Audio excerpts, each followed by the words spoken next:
जब मैं अपने बेटे की बॉडी को लाया, उसका वजन सिर्फ 53 किलो रह गया था। पहले उसका वजन 80 किलो था। उसकी बॉडी को एलिगेटर खा चुके थे। तुम हमेशा मेरे दिल में रहोगे जेफ, हमेशा मेरे दिल में रहोगे। ये एक मर्डर है। ऑफिशियल्स के हिसाब से जैक्सन काउंटी की हिस्ट्री में ये एक बेहद दर्दनाक हादसा था। 2 हफ्ते पहले इसी घर में जेफरी वुल्फ की हत्या कर दी गई। कितनी अजीब बात है, किसी डेड बॉडी का सिर अलग होकर आपके हाथ में आ जाए। सोचा नहीं था मेरे साथ ऐसा कुछ होगा। आप कहीं बैठे हैं और अचानक आपके हाथ में कटा हुआ सिर आ जाए और आप उसकी तरफ देख रहे हो। पता नहीं इस फीलिंग को मैं कैसे एक्सप्लेन करूं। उस बॉक्स में बहुत ज्यादा अंधेरा था। मुझे वहां बंद कर दिया गया और मुझे बोला गया कि मेरी सेक्सुअल परफॉर्मेंस तय करेगी कि मैं जिंदा रहूंगी या मार डाली जाऊंगी। 3 जाने, एक संगीन जुर्म जिसने सभी की जिंदगियों को कर दिया।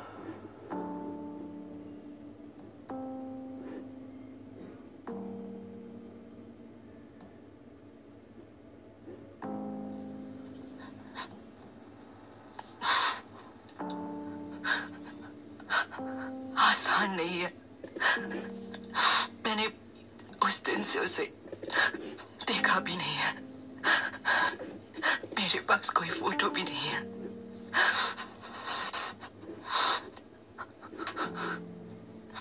Thank you.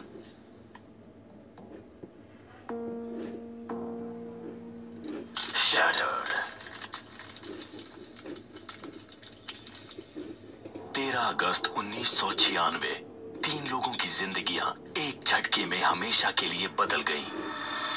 आइए उनके अनुभव उन्हीं से जानते हैं।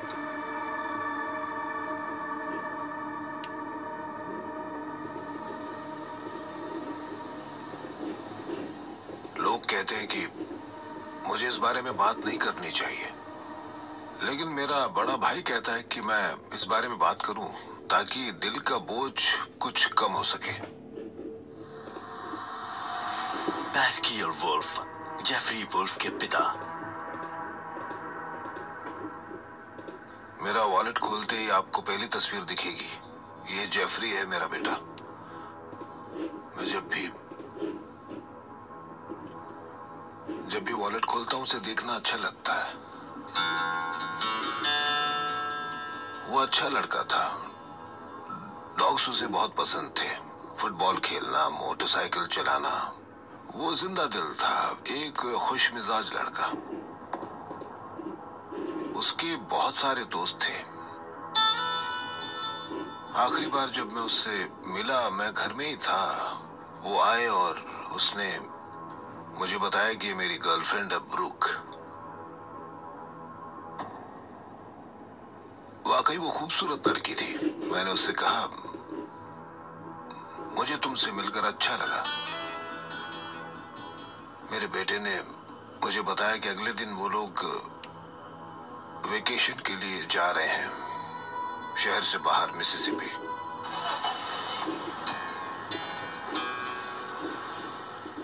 अगली सुबह वो जल्दी उठकर बोला उसे ब्रूक को लेने जाना है। उसने मुझे हग और किस किया और मुझे आखिरी बार बाय बोलकर चला गया। वो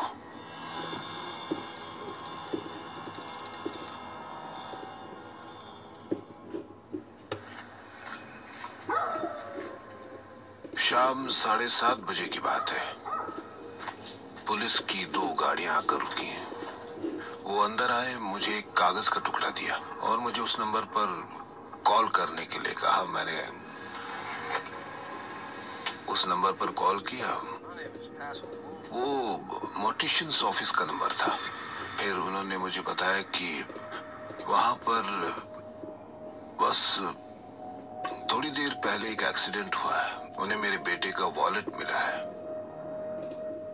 वो मुझसे उसका हुलिया पूछने लगे, तो मैंने उन्हें बताया कि उसकी हाइट 5'10", 5'11" और वजन करीब 80 किलो है।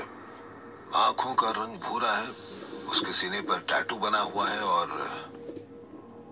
उन्होंने कहा हमें आपको बताते हुए दुख हो रहा है लेकिन आपका बेटा मर चुका है, आपके बेटे का मर्डर हुआ है।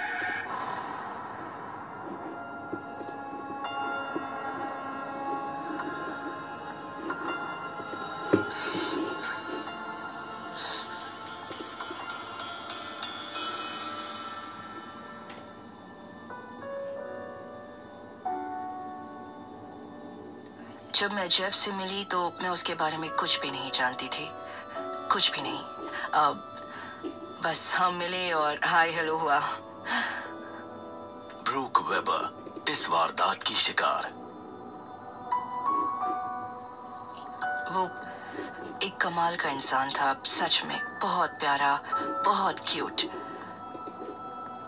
उसने टैटूज बनवा रखे थे, उसके लंबे बाल थे और वो बहुत एक्साइटिंग था। ये मिसिसिपी वाले ट्रिप से कुछ दिन बाद की घटना है। ये एक बिजनेस ट्रिप था जिसके लिए हम जा रहे थे। हम बहुत बढ़िया टाइम बिताने वाले थे, हालांकि हमें पैसे भी कलेक्ट करने थे। जेफरी वुल्फ को गैरी सिमंस नाम के आदमी से एक बड़ी रकम लेनी थी। जब मैं 18 साल की थी तब मैं एकदम बिंदास थी, बिना कुछ सोचे जो मन में आता वो करती।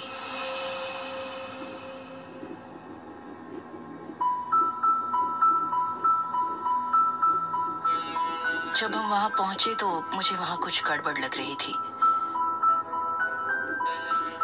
वहां अंधेरा था, वहां पोर्च लाइट बंद थी। मुझे ये बहुत अजीब लगा क्योंकि शहर में अक्सर सबके घर में पोर्च लाइट ऑन रहती है और खासकर रात के वक्त। और गैरी सिमंस नाम का वो आदमी सीढ़ियों पर बैठा हुआ था। वो मुझे थोड़ा डरावना लग रहा था। मैं सच में घबरा गई थी।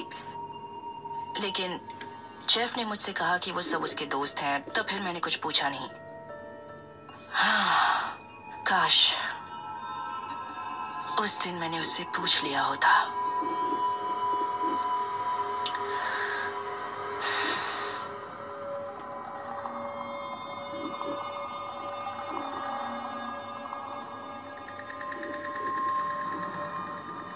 जब हम किचन में गए तब मैं टेबल के पास बैठकर जॉइंट बना रही थी।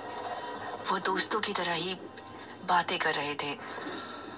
चीखने चिल्लाने जैसा कुछ भी नहीं था, डरने वाली कोई बात नहीं थी।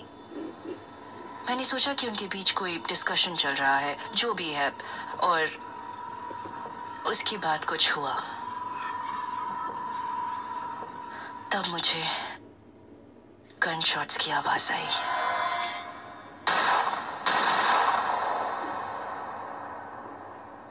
6 घंटे बाद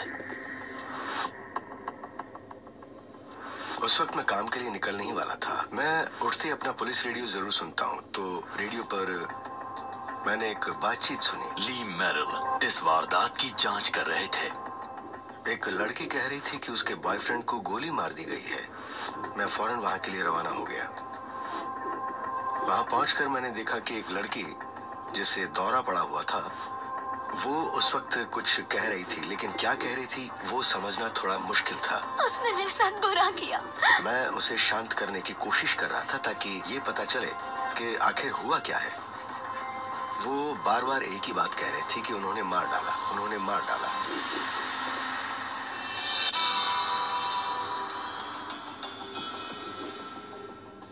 वो बार बार एक ही बात कह रही थी कि उन्होंने उसे मार डाला, उन्होंने उसे मार डाला। वो बहुत ज्यादा डरी हुई थी। जब वो थोड़ा साफ बोलने लगी तब भी वो बार बार वही बात दोहरा रही थी। पहले तो हमने सोचा कि शायद इसने बहुत ज्यादा नशा कर रखा है।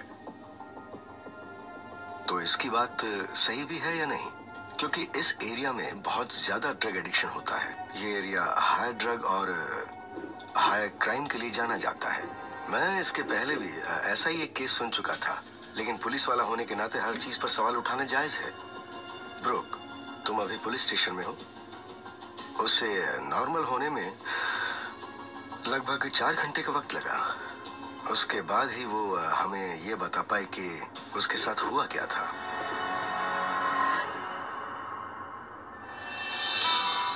ब्रूक ने बताया कि वारदात वाली जगह कौन सी थी।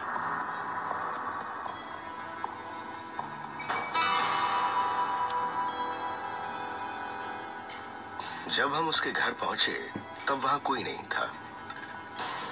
वो घर इतना साफ सुथरा था कि आप फर्श पर बैठकर खाना खा सकते हैं।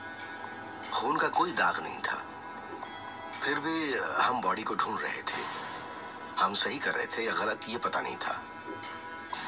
तभी मेरे दिमाग में आया कि कहीं ये शराब और ड्रग्स के नशे में हमें बेवकूफ तो नहीं बना रही है। लेकिन वो इतनी इंटेंस थी कि हमें लगने लगा सच में कुछ तो जरूर हुआ है।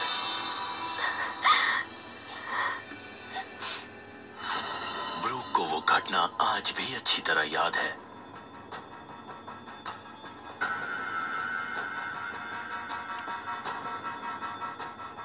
जब गोली चली तब मैं नीचे देख रही थी।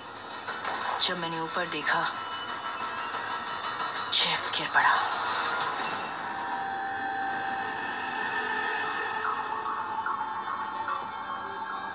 वो मुझे दूसरे कमरे में ले गया, मुझे बांधा और बॉक्स में भर दिया। नहीं, नहीं। वो मेटल का बॉक्स था। उसने मुझे अंदर डालकर ताला लगा दिया और मैं बॉक्स के अंदर थी। जाने दो मुझे, छोड़ो।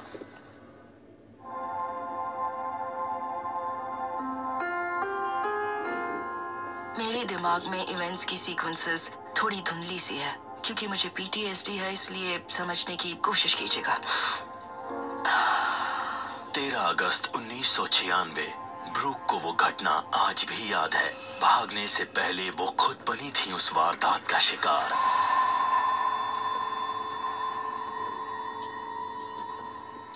उस दिन जेफ ठीक मेरे सामने खड़ा था, जैसे अभी आप खड़े हैं, लेकिन हमारे बीच में एक टेबल थी। जब गोली चली तब मैं नीचे देख रही थी, और जब मैंने ऊपर देखा, जेफ गिर पड़ा और टिमोथी मिलानो गन लेकर उसके पीछे खड़ा था।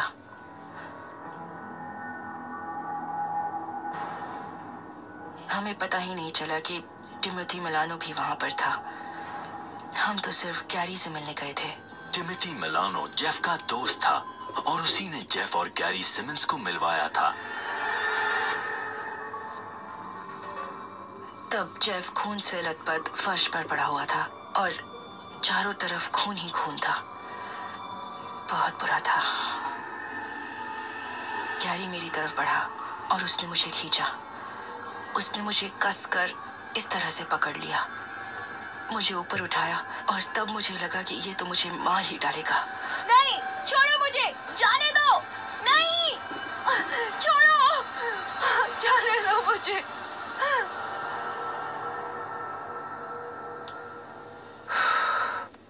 मुझे लगा वो मुझे मार डालेंगे।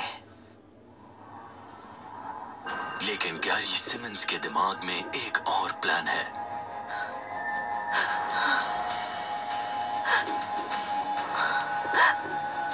प्लीज छोड़ो मुझे जाने दो। प्लीज छोड़ो, प्लीज मेरे साथ ऐसा मत करो। गैरी मुझे दूसरे कमरे में ले गया, मुझे बांधा और बॉक्स में भर दिया। नहीं, नहीं।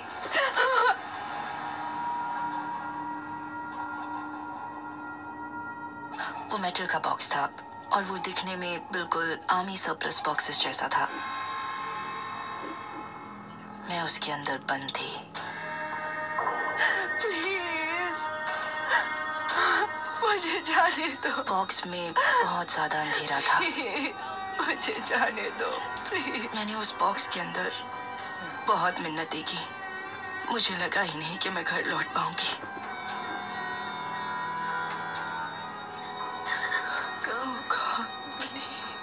मैं प्रे कर रही थी कि मैं किसी तरह यहाँ से बाहर निकल जाऊं। प्लीज। मैं इस तरह से मरना नहीं चाहती थी।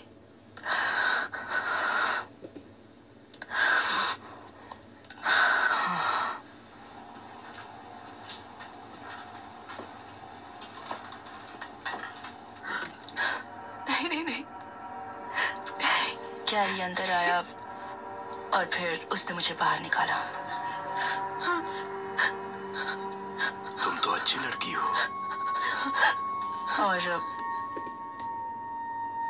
मुझे ये बोला गया कि मेरी सेक्सुअल परफॉर्मेंस ये तय करेगी कि मैं जिंदा रहूंगी या मार डाली जाऊंगी। फिर उसने मेरा रेप किया और फिर से मुझे बॉक्स में डाल दिया। उन्होंने मुझे कब तक बॉक्स में बंद रखा मैं नहीं जानती। मैं बहुत डरी हुई थी। पता नहीं वो मेरे साथ और क्या क्या करने वाले थे। कोई सुराग न मिलने पर डिटेक्टिव ली मेरिल ने प्रॉपर्टी की खोजबीन शुरू की। जब घर के चारों तरफ देखा तो हमें वहां एक बोट नजर आई। मैंने ध्यान से देखा, वहां एक बड़ा सा चाकू और एक कुल्हाड़ी पड़ी थी जिस पर खून लगा हुआ था। मुझे फिर बोट के अंदर भी खून नजर आया। इससे एक बात तो साफ हो गई कि मर्डर तो हुआ है। अब हम जेफरी वुल्फ की बॉडी ढूंढने लगे। हम ज्यादा दूर नहीं गए, बस 50 फीट के दायरे में ही हमें कुछ मिला। मुझसे कहा नहीं जा रहा। अवशेष। पुलिस को जहां अवशेष मिले उन्होंने वहां ऑरेंज टैग्स लगा दिए।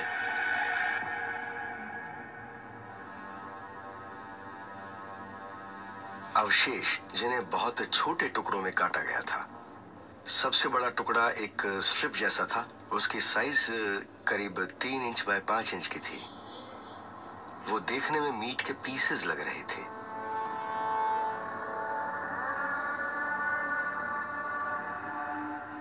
गैरी सिमंस वहां के एक लोकल स्टोर में बुचर का काम करता था। मेरे हिसाब से उसी ने बॉडी को छोटे छोटे टुकड़ों में काट दिया। सोचा होगा कि एलिगेटर्स और मछलियां इन टुकड़ों को खा लेंगी और हड्डियां पानी में डूब जाएंगी, क्योंकि हड्डियां डूब जाती हैं पर मीट तैरता है।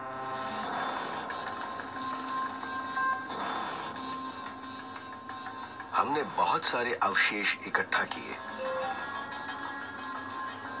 हमने गार्बेज बैग्स में वो अवशेष इकट्ठा किए और उन अवशेषों में था जेफरी वुल्फ। हमें उसका सिर मिला, पानी के ऊपर तैरता हुआ। मैं उसे बाहर निकाल लाया।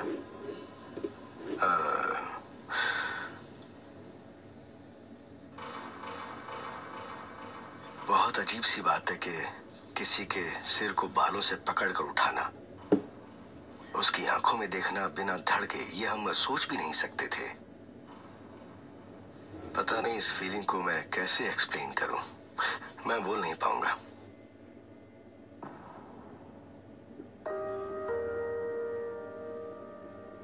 एक इंसान दूसरे के साथ आखिर ऐसा कैसे कर सकता है?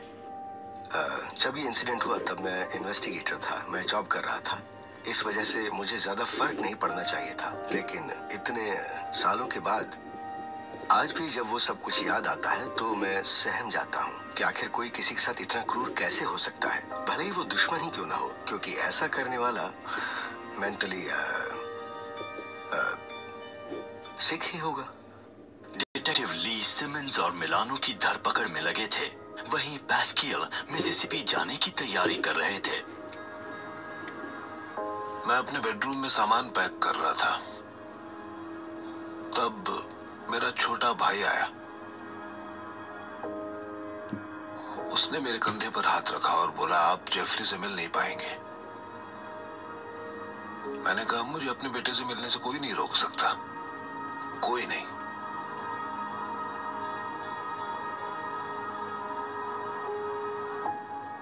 उसने कहा, भैया मर्डरर्स ने जेफरी के 88 पीसेस कर दिए हैं। पुलिस रात में भी उसके बॉडी पार्ट्स ढूंढ रही है। मैं अपने बिस्तर पर गिर पड़ा और बहुत रोया, बहुत रोया, बहुत रोया।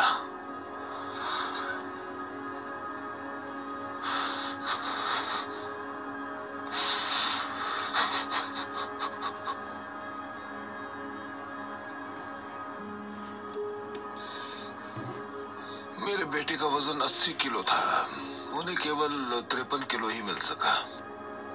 बाकी का हिस्सा एलिगेटर खा चुके थे।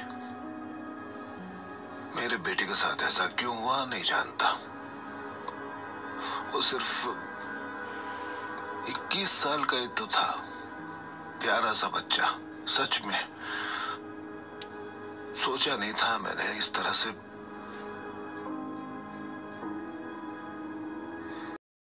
इससे बुरा और क्या हो सकता था। ब्रुक पुलिस को उस रात की पूरी घटना बता रही है।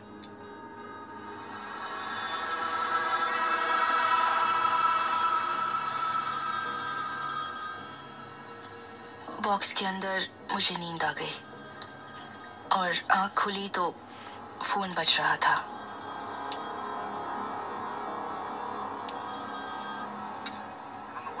फिर वॉइसमेल की आवाज आई। इसका मतलब कि घर पर कोई नहीं था। मैंने सोचा कि यहाँ से भाग जाने का यही सही मौका है। उन्होंने मुझे रस्सी से बांध रखा था। मैं भी शहर की लड़की थी, मुझे रस्सी से बांध कर रखना आसान नहीं था। वो हत्यारे न जाने मेरे साथ और क्या क्या करने वाले थे। मेरी हाइट छोटी थी, इसलिए मैंने घुटनों को नीचे की ओर किया और कंधों को ऊपर पुश करने लगी। मैं लगातार पुश करती रही ताकि वो ढक्कन खुल जाए।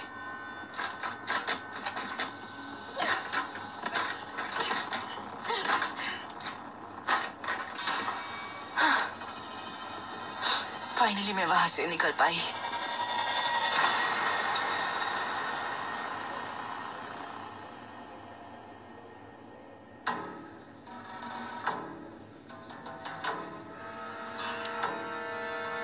मैंने चारों तरफ देखा, वहां कोई नहीं था।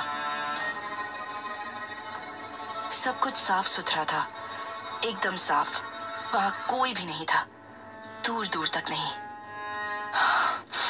मैंने जल्दी से दरवाजा खोला और फिर मैं वहां से सड़क की तरफ भाग निकली। मैं उस लेडी के घर की तरफ भागी। सड़क के उस तरफ लेफ्ट साइड में मैं भागती रही। मैं बहुत तेज भाग रही थी। फिर मैं रुकी और मैंने पीछे देखा। कैरी सिमंस तब घर पहुंचा ही था।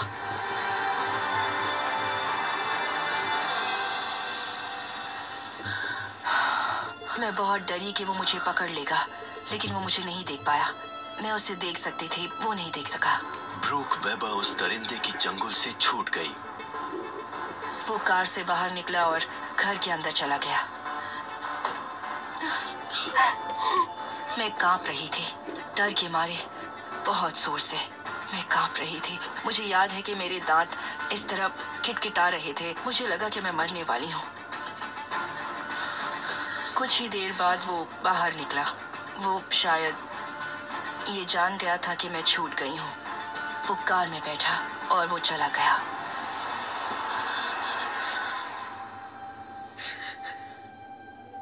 और फिर तब मुझे पुलिस की गाड़ी दिखी।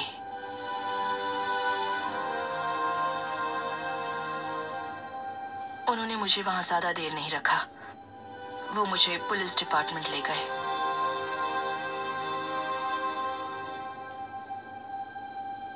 वहां मुझे पता चला कि उसकी बॉडी को काट दिया गया। मैंने उनकी बातें सुनी। उन्हें उसके बॉडी पार्ट्स पानी में तैरते हुए मिले।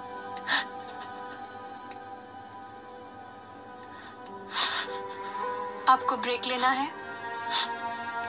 नहीं, चलने दो, मैं ठीक हूँ।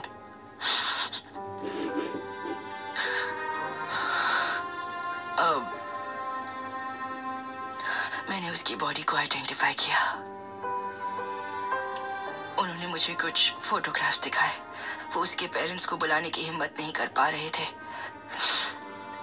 और इसीलिए मुझे ही उसके पानी में तैरते हुए सिर को देखकर आइडेंटिफाई करना पड़ा। मैं उस इमेज को कभी नहीं भूल पाऊंगी। मुझे हमेशा जेफ की वही इमेज दिखाई देती है।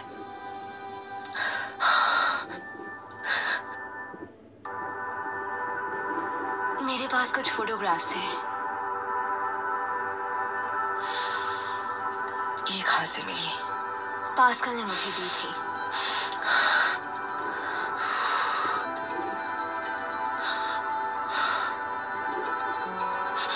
ओह गॉड, मैं ये स्माइल कभी नहीं भूल सकती। बहुत प्यारी स्माइल है, बहुत मुश्किल है। मैंने उस दिन से उसे देखा भी नहीं। मेरे पास कोई फोटो भी है उसकी। ये फोटोग्राफ्स रखना चाहती हूँ।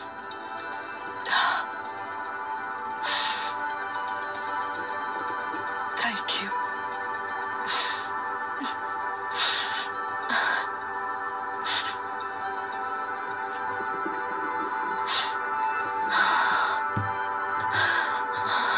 मैं अब हैंडल नहीं कर पा रही, नहीं हो रहा मुझसे। हम रिकॉर्डिंग रोक रहे हैं।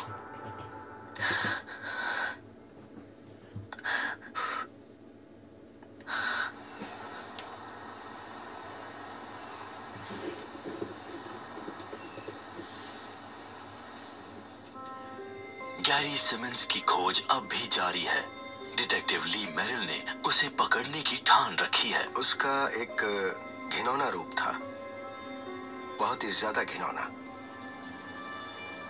इसलिए मुझे उसे पकड़ने की जल्दी थी। चिंता थी कि वो फिर से किसी और के साथ ऐसा ना कर दे। 24 घंटे के अंदर अचानक ही पुलिस के पास गैरी सिमंस का फोन आया। उसने पुलिस को फोन करके अपना गुनाह कबूल किया। हम वहां गए और उसे अरेस्ट कर लिया। मैंने कहा तुम गवाही दे सकते हो। उस वक्त उसने कुछ भी नहीं कहा, पर बाद में गैरी सिमंस ने खुद की एक रिकॉर्डिंग हमें दी। अरेस्ट होने से पहले सिमंस ने अपनी वाइफ और फैमिली के लिए एक लोकल मॉल में ये टेप बनाई थी। पता नहीं है मुझसे क्या हो गया। सोचा नहीं था मुझसे ऐसा कुछ हो जाएगा। पता नहीं क्या कहूं। अब मैं मानता हूं कि मैंने जो किया बहुत गलत था।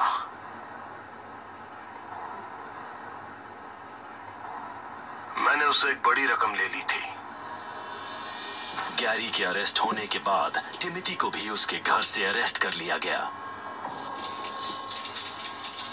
जब पैस्कियल को पता चला कि टिमिटी ने ही उनके बेटे को गोली मारी थी, तो वो गुस्से से बेकाबू हो गए। वो टिमिटी को जानते थे। एक दिन जेफरी उसे घर पर लाया और बोला ये मेरा दोस्त है, क्या ये हमारे साथ रुक सकता है? मैंने कहा बिल्कुल। ये लो, मेरे पेट में थोड़ी गड़बड़ थी। Thank you. मैंने उसकी मदद करनी चाहिए। उसे 3-4 हफ्तों के लिए अपने घर में ही रहने दिया। उसके कपड़े धोए, खाना खिलाया, रहने के लिए छत भी दी। मेरे साथ कई बार बाजार भी ले गया।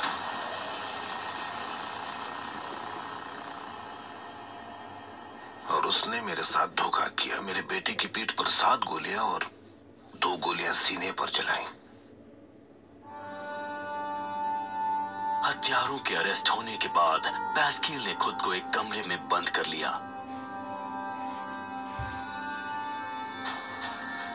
मैं ज्यादा पीने लगा। पूरी तरह से खुद को शराब में ही डुबो लिया। मैंने सबसे बात करना बंद कर दिया। मैं अपनी गाड़ी उठाता और बेटे की ग्रेव के पास जाकर बैठ जाता। फिर वो अपने बेटे से बहुत सारी बातें करता। काफी देर तक वहीं बैठा रहता। कोर्ट की जांच अभी चल ही रही थी, पर पैस्कियल इंतजार नहीं कर सकते थे। उन्होंने बदला लेने की ठान ली। मैं अपने घर वालों से काफी दूर चला गया। मैंने ठान लिया कि कुछ भी हो जाए, मुझे अपने बेटे के हत्यारों को हर हालत में मार डालना है। तो मैंने पूरा प्लान बना लिया और अपनी बंदूक तैयार कर ली। मेरी हॉलो पॉइंट बुलेट्स। मैं हत्यारों पर अपनी बंदूक की सारी गोलियां चला देना चाहता था। मुझे मरने का कोई डर नहीं था। किसी बात की कोई चिंता नहीं थी। मेरा सब कुछ सब कुछ खत्म हो चुका था। मेरे मन में बहुत सारा दुख था, दिल में नफरत थी। जब मैं कोर्ट रूम में पहुंचा तो मैंने सोचा यही मौका है, मुझे कोई रोक नहीं सकता, कोई भी नहीं।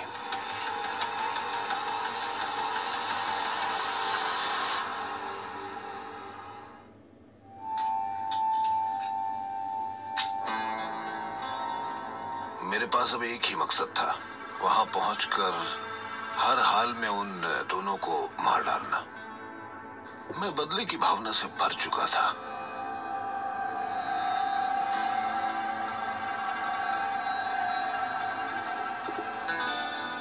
वहां दीवारों पर मेटल डिटेक्टर्स नहीं थे, तलाशी लेने वाला कोई भी नहीं था। तो मैंने सोचा यही सही वक्त है। मैंने जो ठान लिया था, मुझे बस वही करना था। मुझे रोकने वाला कोई भी नहीं था, कोई नहीं था।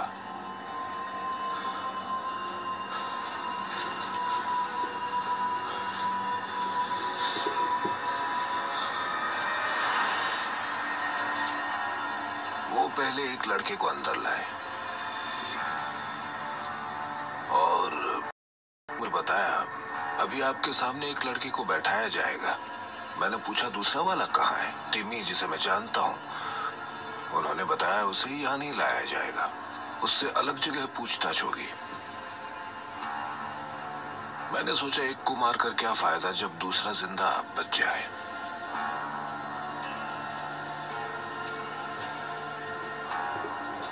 अगर उस वक्त मेरे सामने वो दोनों आ जाते, सच में मैं उन दोनों को मार चुका होता, क्योंकि वो मेरे बेटे के हत्यारे थे। हत्यारों को सजा दिलवाने के लिए ब्रुक की गवाही की जरूरत थी, पर ब्रुक अभी भी बहुत डरी हुई थी। गैरी सिमंस ने ब्रुक को जान से मारने की धमकी दी थी। गवाह के तौर पर मैं ही जिंदा बची थी, और अगर मुझे भी कुछ हो जाता तो वो बहुत ही आसानी से जेल से छूट गए होते। इसीलिए जेल में रहते हुए उसने मुझे मारने की कोशिश की। इस पर हाथ रखकर कसम खाइए कि आप जो कुछ भी कहेंगी सच कहेंगी। सच कहूंगी। मेरे पीछे आर्म्ड गार्ड्स थे, फिर भी मैं डरी हुई थी, क्योंकि वो सामने बैठे मुझे घूर रहा था। वो वहां बैठा बहुत डरावना लग रहा था। मैं जानती थी कि वो बहुत ही घटिया इंसान है। मैं किसी काम को करने से पहले उसके अंजाम के बारे में कभी नहीं सोचता। आप किसी चीज की अति कर देते हैं तो कीमत तो चुकानी पड़ती है। मेरे साथ ऐसा ही हुआ।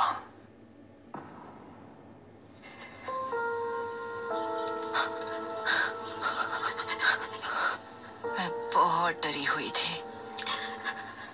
मेरा पूरा शरीर कांप रहा था, मेरे हाथ ऐसे हिल रहे थे, पूरा शरीर कांप रहा था। मैं कुछ बोल नहीं पा रही थी और मेरे शरीर पर मेरा बिल्कुल कंट्रोल नहीं था। मैं बहुत डरी हुई थी। जेफ के पेरेंट्स भी वहीं पर थे। तब मैंने सोचा कि अगर ये लोग डर का मुकाबला कर रहे हैं तो फिर मैं क्यों हिम्मत हार रही हूँ। अगर मैं हिम्मत हार गई तो जेफ के हत्यारे बहुत ही आसानी से छूट जाएंगे। मैं ऐसा कभी नहीं होने दे सकती थी। ये बहुत मुश्किल वक्त था।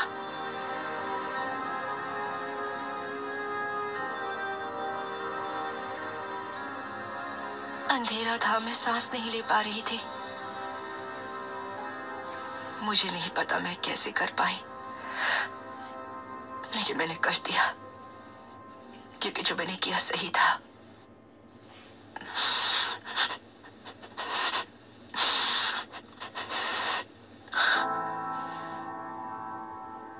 मुझे गर्व है कि ब्रूक ने हिम्मत नहीं हारी। बहुत मुश्किल है इतने डर के बावजूद अपने अधिकारों और न्याय के लिए लड़ना, कोर्ट में खड़े होकर जेफरी और खुद के साथ हुई दर्दनाक घटना को बताना और न्याय पाना।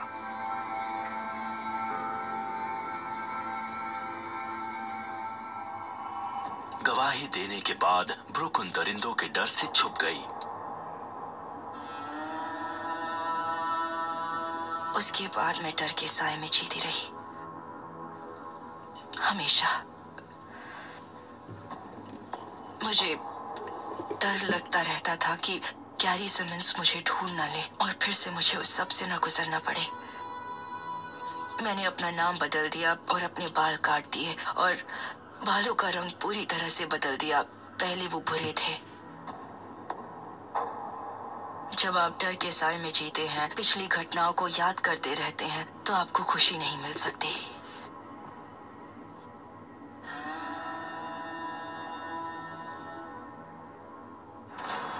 गैरी सिमंस का अपराध साबित हुआ और उसे मौत की सजा सुनाई गई।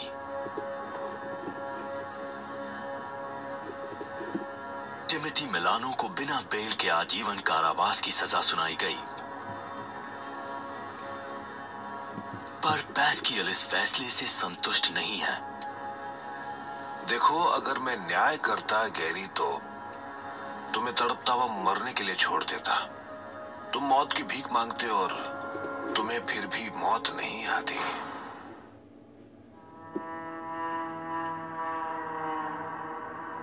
मिसिसिपी की सुप्रीम कोर्ट ने गैरी कार्ल सिमंस की फांसी का दिन तय कर दिया था। कई सालों बाद हमारे पास फोन आया कि गैरी की फांसी का दिन तय हो चुका है। क्या आप आना चाहेंगे? मैंने कहा हाँ बिल्कुल, मैं आऊंगा। मैं गैरी से फेस टू फेस बात करना चाहता था, मना कर दिया।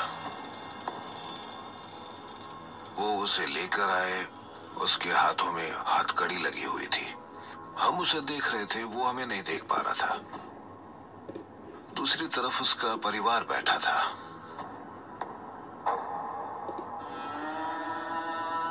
मुझे याद है सिर्फ 1-1.5 मिनट या 2 मिनट लगे होंगे।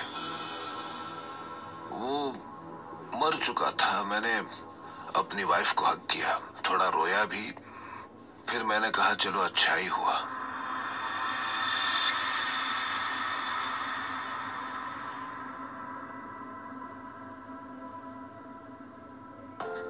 जेफरी वुल्फ के कत्ल को कई साल बीत चुके हैं, पर आज भी उस हादसे की यादें सभी के दिलों में ताजा हैं।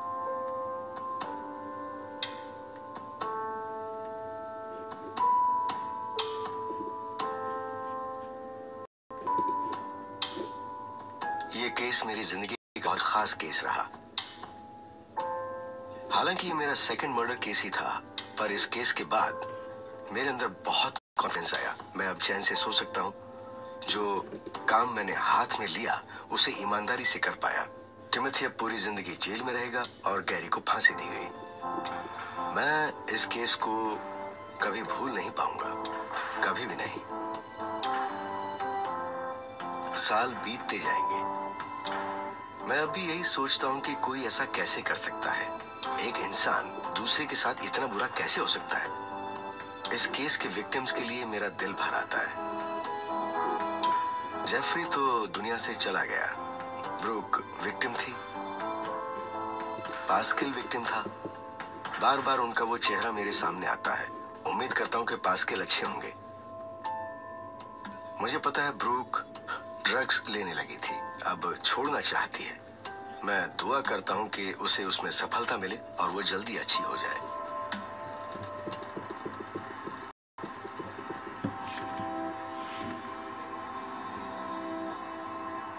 मुझे डरावने सपने आने लगे थे, बहुत डरावने। मैं रात में उठकर चीखती थी, सो नहीं पाती थी। आंखें बंद करते ही पानी में तैरता हुआ जेफ का सिर दिखाई देता। मैं ड्रग्स लेने लगी, पागल सी हो गई थी।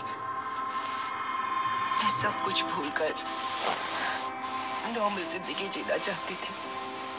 कई साल गम में रहने के बाद ब्रुक ने शादी कर ली और अब वो अपनी जिंदगी अपने बच्चों के साथ बिता रही हैं। अब ये मेरी जिंदगी का एक हिस्सा है। जो हुआ मैं उसे बदल नहीं सकती, उसे ठीक भी नहीं कर सकती। लेकिन ऐसी घटनाएं आपको जिंदगी में बहुत कुछ सिखा देती हैं। जिंदगी में कभी मैं सर्वाइवर होती हूँ, कभी विक्टिम बन जाती हूँ। आप ऐसे हादसों से कभी भी आसानी से उबर नहीं पाते। आप एकदम बदल जाते हैं। इस हादसे के बाद मैं भी पूरी तरह से बदल चुकी हूँ।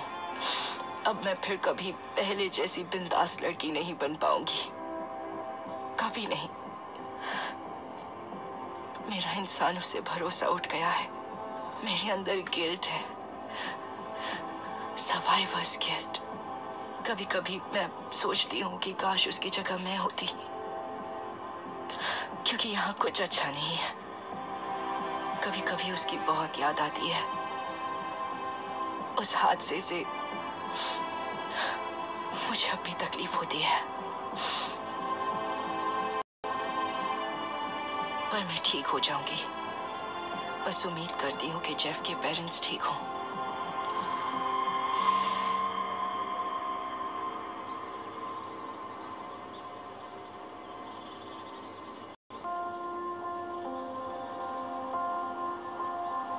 मैं काफी वक्त तक डिप्रेशन में रहा, बहुत वक्त तक। लेकिन मेरा बड़ा भाई चर्च में डीकन है, उसने मुझे समझाया कि इस तरह पीने से क्या होगा। हाँ, पीने के बाद कुछ देर के लिए तुम सारी बातें भूल भी जाओ, लेकिन नींद से उठने के बाद क्या करोगे तुम?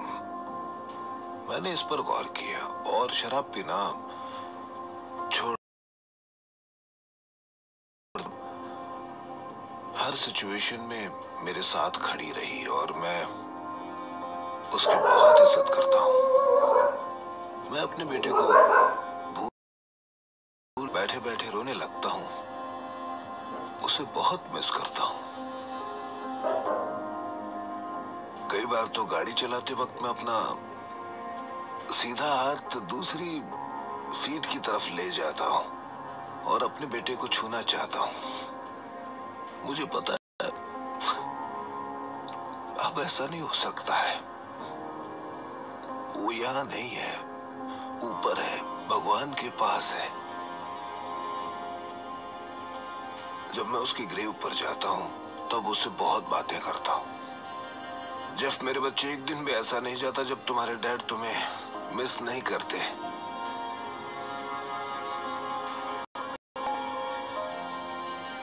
मेरी जान के बदले मेरा बेटा मुझे वापस मिल जाए तो मैं एक सेकंड की देर किए बिना अपनी जान दूंगा। बस बच्चा वापस आ जाए। I love you.